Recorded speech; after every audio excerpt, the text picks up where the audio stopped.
Салам алейкум, хурматли милләттәштәр. Здравствуйте, уважаемые друзья.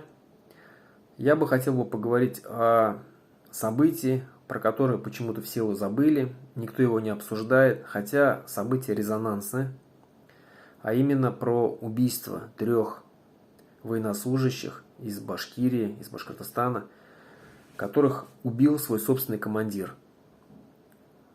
Помните, да? Это вот буквально недавно это было. Что я хотел бы вот заметить?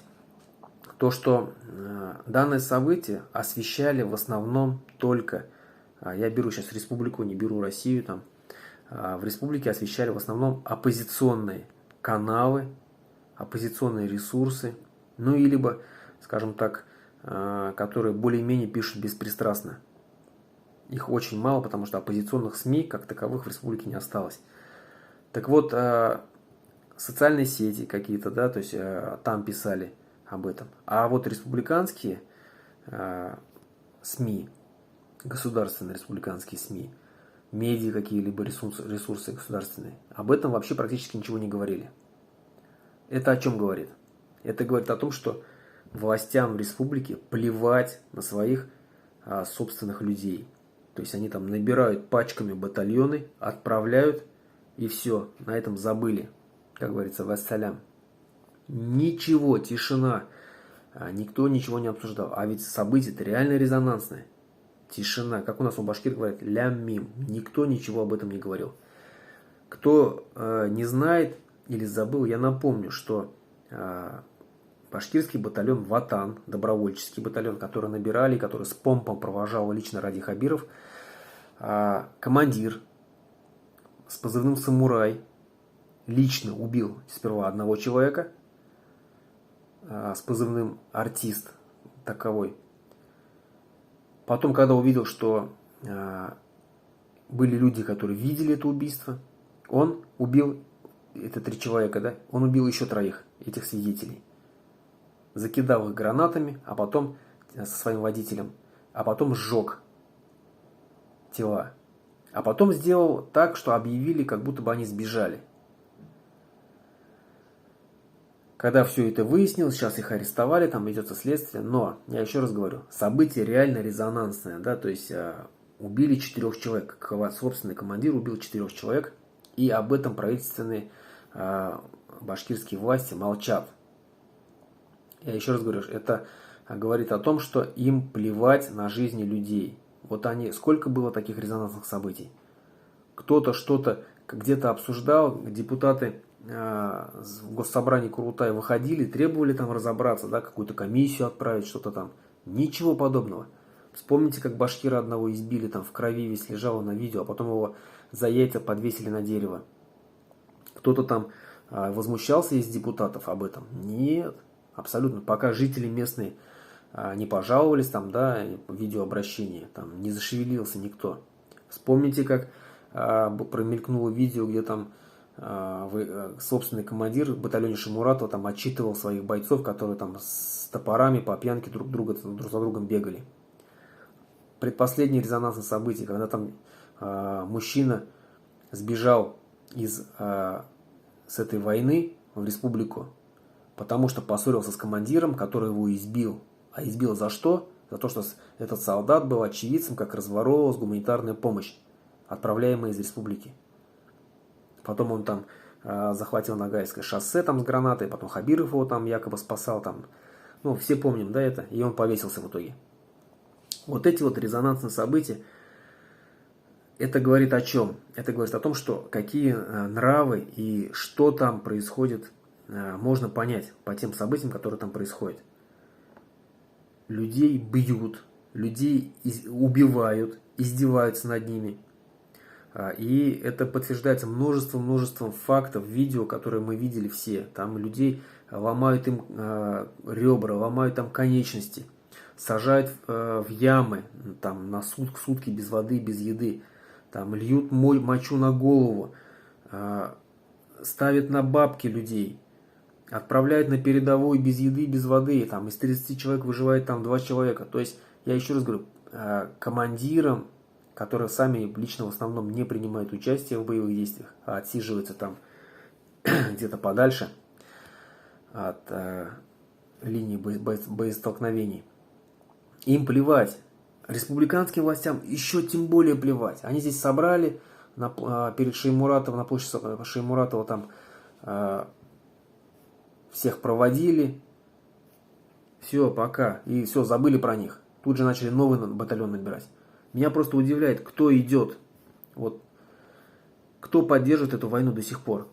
Ну, давайте просто логически рассуждать. Вот я по моему мнению, данную войну, которая уже идет почти 2 года, да, скоро 2 года будет, через 3 месяца, до сих пор кто еще не понял реальные причины войны, реальное отношение к солдатам, да, к российским военнослужащим, кто еще, вот, тот, кто еще до сих пор поддержит, они делятся на 2 группы. Первые — это либо идиоты, которые до сих пор верят там пропагандисту Соловьеву, там, ну, всем вот этим вот, да, там, кто там в уши льет ежедневно.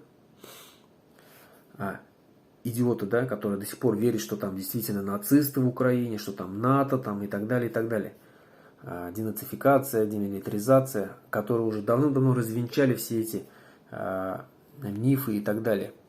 И второй контингент — это мерзавцы и подлецы, которые все прекрасно понимают, что эта война идет самая настоящая захватническая война, чтобы захватить побольше территорий, чтобы там распилить бабки на этой войне.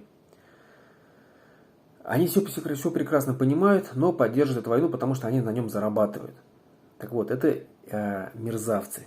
Это мерзавцы. Это вот те же самые пропагандисты, это те же самые чиновники. Они же все умные люди, в принципе, по идее, да? Они все прекрасно понимают, но поддерживают, официально зовут людей. Я вот не понимаю людей, которые до сих пор подписывают контракты и идут. На что они надеются? Они надеются заработать денег и вернуться оттуда живыми и здоровыми. Я вам примерно сейчас раскидаю математически, сколько процентов у вас вернутся оттуда живыми и здоровыми. Вот полностью вернуться оттуда живыми, здоровыми, с нормальной психикой практически нереально. Но какой-то маленький процент есть, да. То есть вот возьмем 100%, да, 100% людей, которые отправляются, из них 25%, что вы оттуда вообще не вернетесь, там вас убьют, и вы, ну, либо вернетесь там, да, в цинковом гробу, либо пропадете без вести. Это 25%. Еще 25%, что вы оттуда вернетесь калекой. Таких коллег возвращается огромное количество, потому что война совершенно другая, не такая, как была раньше. Очень издалека стреляет артиллерии и очень точно стреляют. Очень много ранений осколочных, отрывает руки и ноги, конечности. Очень много подрывается на минах. Очень много остаются калеками от беспилотников, которые там скидывают гранаты, да, на людей. Так вот, огромное количество людей возвращается калеками без руки, без ноги, без 2 рук, без 2 ног. А есть, которые вообще возвращаются самоварами, так называемыми. То есть это и без рук, и без ног полностью. То есть этого человека носят там покушать, да, носят там в туалет, носят его. И вот какой шанс, что такой человек будет жить потом в нормальной полноценной семье? Но если с ним жена будет жить, это честь и хвала этой женщине, которая всю жизнь будет там за ним ухаживать. Но, как правило, таких людей бросают. И они потом спиваются, ну и очень быстро умирают. Так вот, еще 25%, что такое? Еще 25%, что оттуда вернетесь психически калекой. То есть человек, который уже рассудок не будет здоровый. Человек, который будет агрессивный, бояться всего. Я когда в Уфе жил, у меня сосед, человек, который прошел чеченскую кампанию, чеченскую войну, да. Так вот он постоянно пил, хотя Чечня уже давным-давно уже это прошло, там, это 90-е годы, но он до сих пор, он до такой степени, ну, видать, слабой психикой был человек, да, или столько сильно пережил, да, всего там, что он пил и по пьяни постоянно кричал от страха, там, любой громкий звук, он падал на пол, но в итоге умер, по пьянке умер, короче, из-за пьянки. Так вот, вот такая судьба ждет еще 25%. То есть И только 25%, а возможно и меньше, что вернутся нормальные люди, которые как бы там смогут переварить все эти ужасы войны и жить полноценной жизнью. То есть 25%, что вы вернетесь нормальными и сможете жить, продолжите жить. 25%, что вы вернетесь психическим калекой. 25%, что вы вернетесь физическим калекой. И 25%, что вы вообще не вернетесь оттуда. Ну, это примерно, да, так вот. Поверхностный такой вот расклад вам. Ну, вы хотите сказать, что вот 25% у вас это, и вы готовы и с шансом 25% ехать в Украину за 200 тысяч в месяц? Ну, это глупость, это очень большая глупость. И я замечаю, что в последнее время, как правило, молодежь не едет. В основном вот заходишь на этот канал, телеграм-канал, как он там, ищи своих Башкортостан, да? Там каждый день практически выкладывают пачками. И в основном там люди уже такие взрослые, за 40, за 50 кому, как правило. Но молодежь попадается, да, но в основном уже сейчас, в начале было много молодежи. Сейчас, как правило, там в основном уже такие люди с возрастом. То есть это люди, которые там воспитывались с советской системы еще, да. Вот эта вот пропаганда вся, вот это, ну, я их называю ватниками. Так вот, из моих знакомых, из моих хороших знакомых, да, с которыми я общался, с которыми дружил, из них никто не пошел на войну. Потому что я дружил и общался с умными людьми. Так вот, я говорю, еще раз говорю, будьте умными. Вы должны прекрасно понимать, что это за война. Это несправедливая война. Там нет никаких нацистов, там нет никакого НАТО, там нет никакой... Нет на самом деле никакой денацификации, демилитаризации, ничего этого нету. Какая демилитаризация, когда украинцы начинали воевать там в первые дни войны только с одними джавелинами, это самое мощное оружие, которое у них было. Это сейчас у них появилось, да, в течение. То есть Путин наоборот полностью вооружил Украину. Сейчас им поставляют там ракеты, там, да, атомсы, которые там бьют там за много-много километров. Еще сейчас скоро уже истребители пойдут. натовские. Вот он реально милитаризировал на самом деле Украину, а не демилитаризировал. Денацификация. Какая денацификация, когда у нас в России убивают людей по расовому признаку, когда у нас в России запрещают родные языки? Какая может быть денацификация? Кого там денацифицируют? Там в Украине никто не жаловался. Вот я знаю, что никто не жалуется там, что там кого-то ущемляют. И мусульмане там живут хорошо. И никаких гонений там у мусульман нету. Так что вот те люди, которые до сих пор верят в что, что нацисты, там какие-то там бандеровцы там, или еще что-то, да, то есть, это либо до сих пор глупые люди, либо это которые прекрасно понимают, что там ничего этого нету, но продолжают поддерживать, продолжают врать, лить в уши населению доверчивому. Но это тогда мерзавцы и негодяи, еще раз говорю. Поэтому, уважаемые земляки, думайте, нужна ли вам эта война? И кто на самом деле пользуется плодами этой войны? А те люди, которые отправляют на убой наших мужчин из Республики Башкортостан, которые там говорят, что это там святая война, священная война, что нужно защищать Родину, хотя от кого защищать? На нас никто не нападал. Это мы напали. Что мы там предугадали шаг какой-то, который на нас хотели напасть, там НАТО хотело вступить в Украину. Ну вот Финляндия вступила в НАТО, Швеция сейчас собирается вступать в НАТО. И что? Путин на них нападает, что ли? Нет, не нападает, боится. Он дружит со страной, которая входит в НАТО, Турция. Дружит, с Эрдоганом обнимается. И чё? Просто он хотел тупо захватить украинские земли.